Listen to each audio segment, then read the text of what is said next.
आणि आज पुन्हा एकदा इथे धम्मसुगंध दरवळू लागला. आपण आहोत त्याच प्राचीन विहारात जिथे आपण कालपर्यंत बघितलं वटवाघळांनी केलेली घाण आणि प्रचंड मैल साफ केला आहे.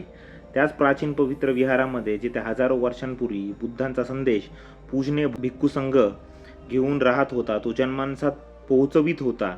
त्यांच्याप्रती असलेली अमाप श्रद्धा ठेवूनच हे काम आम्ही पूर्ण केलेलं आहे. जिथे कधी काळी धम्माचा नाद घुमला होता, जिथे आज भक्तीचा सुगंध पसरतो आहे. प्राचीन बुद्धस्तूप पुन्हा फुलांनी सजतो आहे. ही फक्त फुले नाही आहेत, ही आहे निस्सीम श्रद्धा. ही आहे आपली ओळख, आपला वारसा आणि आपली धरोहर जपण्यासाठी उचललेलं एक पाऊल. ही आहे बुद्ध, धम्म आणि संघ यांच्याविषयी असलेली कृतज्ञता. प्रश्न फक्त एवढाच आहे की आपण ओस पडलेल्या या वारशाकडे फक्त पाहणार आहोत की तो वाचवण्यासाठी प्रयत्न करणार आहोत. जर तुम्हालाही अशा मोहिमेत सहभागी व्हायचे असेल तर आमच्या व्हॉट्सॲप कम्युनिटीमध्ये सामील व्हा. लिंक कमेंट बॉक्समध्ये दिलेलीच आहे. आणि हा वारसा जपण्यासाठी फॉलो आणि शेअर नक्की करा.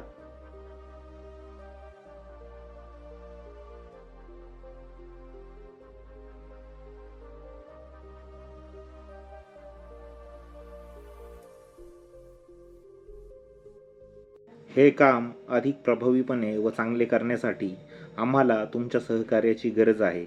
नमो बुद्धाय. जय भीम. भवतु सब्ब मंगलम.